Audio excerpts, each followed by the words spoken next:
¿Cuántos asesinos en serie jamás han sido atrapados? ¿Cuántos siguen caminando entre nosotros? ¿Cuántos incluso ya han muerto sin haber recibido nunca alguna condena?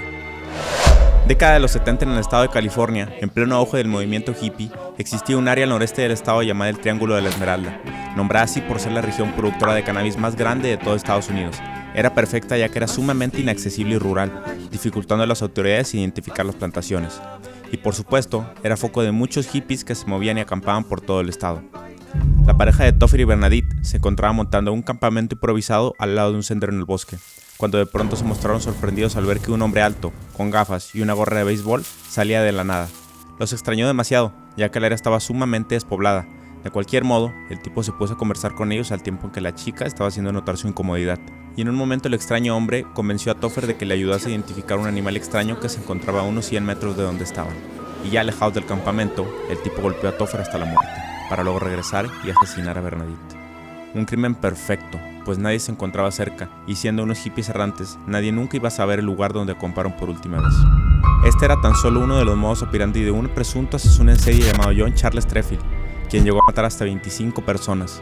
Era un conocido médico y psiquiatra, una de las profesiones de las que nunca sospecharías que fuesen asesinos, lo que le favoreció operar por décadas en esta zona despoblada del estado. Sumado a la cautela de sus acciones y que sabía deshacerse de las pruebas bastante bien, jamás fue atrapado por las autoridades incluso hasta hoy día, que tiene ya 86 años y se encuentra postrado en una cama, donde apenas hace una década confesó sus crímenes a su hija, ya que sentía miedo de lo que le deparase después de la muerte. Aunque es ateo, él mismo pronunció que no hay ateos en las trincheras. Entre las víctimas y métodos de John se encontraban campistas del Triángulo de la Esmeralda, autoestopistas, mismos pacientes de los hospitales en donde trabajaba a quienes inyectaba sustancias hasta causarles la muerte, siempre asegurándose que fuesen pacientes a cargo de otros médicos para evitar sospechas, incluso pacientes psiquiátricos con tendencias suicidas, especialmente mujeres, a quienes abusaba y luego las incitaba a cometer autodecesos. Reo de la cárcel del condado de Lake, de donde era director, pues como mencioné, era un reconocido psiquiatra de la zona, poseía mucho poder e influencia que usaba a su favor para ocultar sus terribles crímenes. Los estados en los que estuvo involucrado fueron Illinois, California, Virginia, Oregon e Idaho. Antes de indagar en el caso tengo que hacer un breve paréntesis. Toda la información proviene de las declaraciones de su hija María Treffield, quien cambió su nombre después a Galina. Dice que ha denunciado este caso desde hace más de 10 años unas 40 veces con las autoridades, pero estas no han hecho nada. Y apenas este año es que ha hecho público el caso en busca de presionar a la ley. Como dije, tiene 10 años intentándolo, lo que ha levantado algunas sospechas sobre la veracidad de sus declaraciones, acusándola de mentir o de ser una historia ficticia, ya que ella era una escritora. La tratan de desacreditar porque padece autismo, aunque de alto rendimiento. Ella, claro, niega que se trate de una broma, y ha presentado mucha evidencia como diarios, fotos de métodos homicidas y grabaciones donde John, su padre, declara abiertamente haber asesinado, aunque debido a la edad, dicen que el viejo está delirando, o que mezcla sus recuerdos con los pacientes psiquiátricos a los que atendió. So, the ones that were hitchhiker cases that you killed, how did you kill them? Chemical. With the chemical, not with the pipe? You killed the hitchhikers in different ways? So you were experimental with the hitchhikers. Cualquiera de las dos opciones resulta bastante sorprendente, pero créeme que debido a las pruebas que María presenta, hacen creer verdaderamente que John sí fue un asesino en serie. Dicho esto, profundicemos más en este nuevo caso. ¿Qué hay si de niño las personas que más amas te maltratan y abusan de ti? ¿Qué problemas de confianza generarán en el niño? A John, de niño lo golpearon demasiado, le llegaron a abusar sexualmente sus mismos padres, en particular su madre y su abuela, acciones que nunca se olvidaría y se vengaría en secreto años después. John nace en 1939 en el estado de Illinois. Hijo de padres con ascendencia checa, tuvo una infancia difícil, robaba desde los 8 años y se metía en problemas. Estudió medicina a finales de los 50 en la universidad de su estado, y poco después de estudiar, estuvo 8 meses voluntariamente en el Instituto Psiquiátrico Estatal de Illinois, donde tenía contacto con pacientes suicidas con las que tuvo contacto sexual, y como resultado, algunas intentaron suicidarse y algunas lo lograron. Dice haber comenzado su carrera asesina en los 50, pero no se le convirtió en un hábito hasta 1965, cuando se divorció de su primera esposa Cándida, acción que dice le exaltó la sed de matar, aunque admitió que el 5 de junio de 1963 se vengó y llegó a matar a su padre y bisabuelos con un veneno que compró en una ferretería local. El padre padecía de cáncer y los otros se encontraban ya muy débiles por la edad. Hasta donde se sabe, no se realizaron autopsias y los fallecimientos se declararon como muertes naturales. Luego del divorcio en 1965, la exesposa Cándida Montgomery se fue del estado a California en busca de triunfar en la música. John la seguiría al punto del acoso, apoyándose de sus residencias escolares, ya que sigue estudiando maestrías en su carrera. Y es precisamente cerca del año 68, mientras realizaba prácticas con niños autistas, cuando descubrió el condado de Mendocino. Le resultó perfecto para sus próximos exterminios, pues era rural, poco accesible, la policía era poca y muy corrupta. Así que comenzó a trabajar en diversos hospitales donde seguía abusando de mujeres, y cuando varias personas lo acusaban de esto, el hospital lo encubría. No porque estuviera de acuerdo, sino porque no quería manchar su reputación como institución. Así que nunca tuvo consecuencias. Lo más que le sucedió fue que lo removieron del área de suicidios y su jefe, más que regañarlo, lo felicitó por su buen gusto por las mujeres. John siempre tuvo la certeza de que si abusaba de pacientes mientras trabajaba en un hospital, esto lo encubriría desesperadamente para evitar una demanda. Sus víctimas eran también pacientes hospitalizados e inmovilizados que morían debido a que les suministraba una sobredosis letal. Era sumamente inteligente, pues además de escudarse con la reputación del hospital, procuraba cometer sus delitos a pacientes de otros doctores y no a los suyos, para evitar las sospechas. ¿Con quién puedo desahogar mi furia asesina? Esta furia ha estado ahí cada segundo, minuto y hora de mis 13.343 días, igual de viva, intensa, real y ansiosa por explotar, contenida por imposiciones aún más fuertes. Llegó a tener cargos importantes como ser el subdirector de psiquiatría de San Quintín y ex psiquiatra de la cárcel del condado de Lake, donde se vio involucrado en varias polémicas, como que sus reclusos se suicidaban bastante seguido o demandas por abuso íntimo. Galina, su hija, siempre dijo que durante su niñez recuerda que siempre la policía lo mantenía en constante investigación por uno u otro motivo. Cansado de polémicas, abandonó su puesto y se recluyó en su casa en Mendocino, donde tenía casi 8 hectáreas de total privacidad. Ya había acumulado una gran fortuna, pero aún daba consultas privadas dentro de su propiedad. Más que para generar ingresos o por amor al arte, lo hacía para buscar próximas víctimas, pero también un colega asesino. Toda su vida estuvo en búsqueda de un compañero o compañera.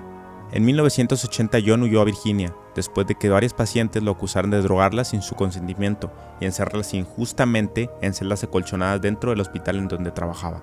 Y es en esta época de principios de los 80 cuando se volvería a casar con su ex esposa Cándida y tener una única hija nacida con el nombre de María.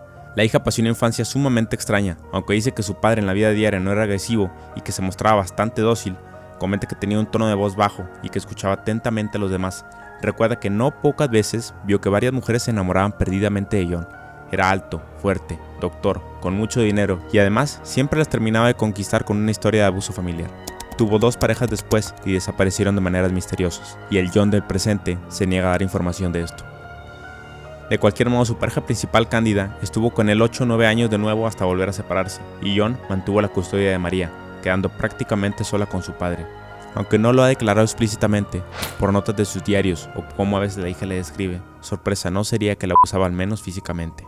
Ahora, por parte de los familiares de la madre, los denuncia por haberla golpeado demasiado, la azotaban contra las paredes, la golpeaban tanto que le causaron epilepsia de por vida. Como te comenté, María, a quien llamaré de ahora en adelante Galina, ya que se cambió su nombre, tiene autismo de alto funcionamiento. Digamos que aunque su realidad era bastante horrible, ella no conocía nada más. Sí fue a escuelas normales, pero luego se escolarizó desde su hogar. Él me aterrorizaba, pero era todo lo que tenía y lo amaba. El abandono de mi madre me hizo aferrarme aún más a mi padre, porque ansiaba desesperadamente tener una persona, a un pariente consanguíneo que me quisiera. Para acabarle de chingar, John era alcohólico. De hecho, es por esto que se volvió a separar de su esposa. Admitió que muchos de sus crímenes los hizo bajo esta sustancia. Una vez llegó al consultorio de John una paciente llamada Julia Sternat, quien se convertiría en su pareja tanto íntima como de asesinatos por un breve periodo. Le permitió vivir en su misma casa en compañía de Galina, quien declara que era una completa loca. Le gustaba atrapar, torturar y colgar en los árboles a los animales locales. La situación que más recuerda es que una vez en el patio la amenazó múltiples veces con matarla a ella y a su perro Chihuahua. La niña gritó desesperadamente y el padre, lejos de protegerla, arrancó una rama y la empezaron a golpear, aunque dice que sintió alivio ya que miró que Julia se había olvidado de la idea de matar a su perrito. Junto con John solían asesinar, aunque la mujer tenía ya fama de terminar con la vida de varios ancianos, pues al estilo de la mataviejitas se desempeñaba como cuidadora de ancianos a quienes lograba dar de baja de distintos métodos. Lo peor es que era ya una identificada pederasta con las autoridades locales, una depredadora, es decir, que muchas veces sus víctimas no llegaban ni a los 18 años. No solo Galina le temía, sino que también amenazaba a su madre, tanto que por el miedo, Cándida, que era una maestra local, comenzó a cargar un arma en su bolso y lo llevaba a todas partes. Al corto tiempo se pelearon y la relación terminó, pero Julia demandó a John por abuso, ya sabes de qué tipo. Durante este periodo, un día John salió y volvió extrañamente demasiado feliz y llevó a Galina a celebrar. No fue hasta más tarde que se enteraría que ese día Julia había muerto repentinamente, y por supuesto la demanda ya no pudo proceder. Para que te des una idea de la influencia que aún tenía John en la zona, él se encargó de hacer la autopsia y por supuesto declaró una muerte por causas naturales. ¿Por qué crees que el Dr. John Trefel jamás pudo ser atrapado?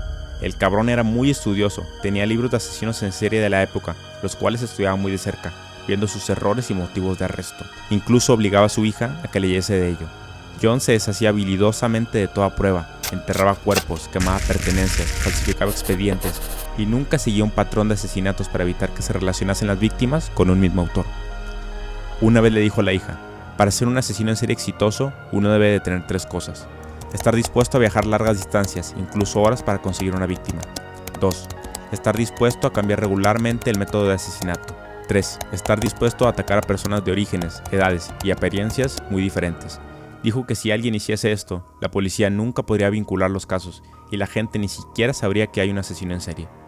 Aunque sus víctimas más comunes eran pacientes hospitalizados y movilizados, a los cuales mataba por sobredosis, y personas a las que mataba por golpes por la espalda, generalmente con un tubo metálico.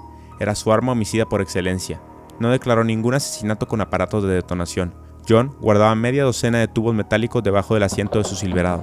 En su diario declara que en una ocasión se topó un tipo en una ferretería que le provocó de repente un fuerte instinto de matar, pero él no actuaba impulsivamente, así que lo siguió hasta su camioneta que tenía el número grabado, ya que esta estaba a la venta. Así que lo llamó, se reunió en un sitio y lo golpeó hasta que perdió su conciencia. También cuando su sed de muerte le llamaba, iba al bosque a cometer un asesinato premeditado. Dijo, solía llevar una gorra de béisbol y una camiseta de repuesto. El cambio de camisa era para asegurar que cualquier posible testigo se despistara si lo describía a la policía. Mi símbolo del zodiaco es Sagitario, que corresponde con mi apellido Trefil, que se traduce del checo como tirar con el arco, un verbo que significa dar en el clavo. En otras palabras, cuando la flecha vuela hacia el punto y penetra en el centro del objetivo. John proclamó ser la persona detrás del asesino del zodiaco. Las locaciones y las fechas coinciden, sí, pero la historia es muy diferente. John no puede ser este asesino en serie, aunque su declaración dio puerta a la teoría de que el asesino del zodiaco no era solamente una persona, sino un grupo, o que varios asesinos se disputaban este título como si de un concurso se tratase.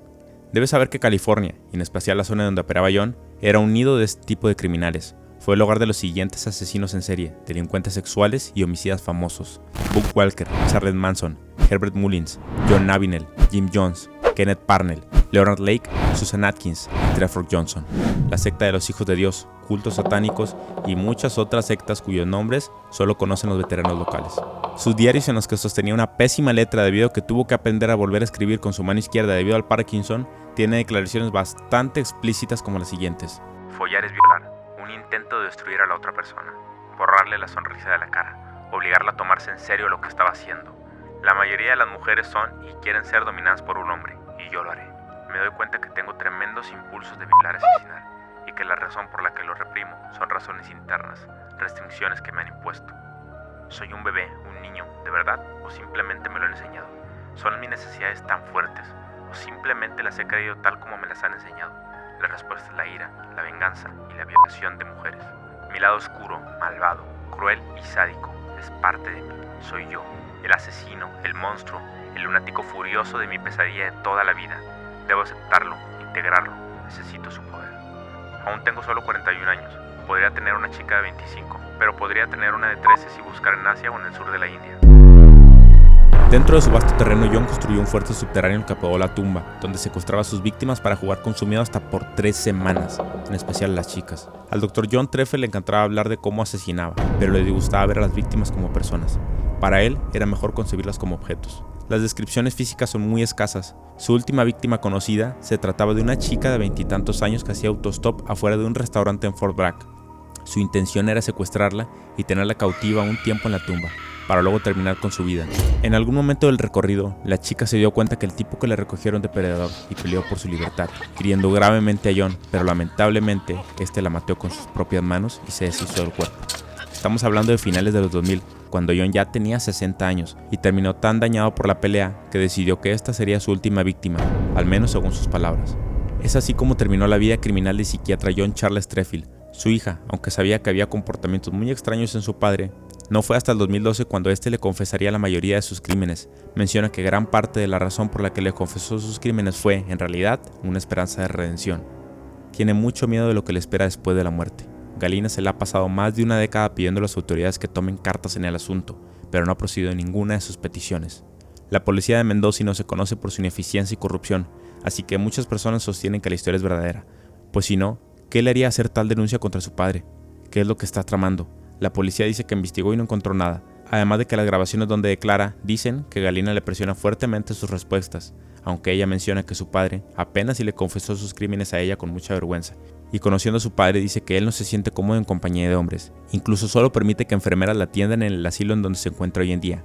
John ya se encuentra muy deteriorado por su vejez, pero la hija no quiere que esto se tome de excusa para evitar llevarlo ante la justicia.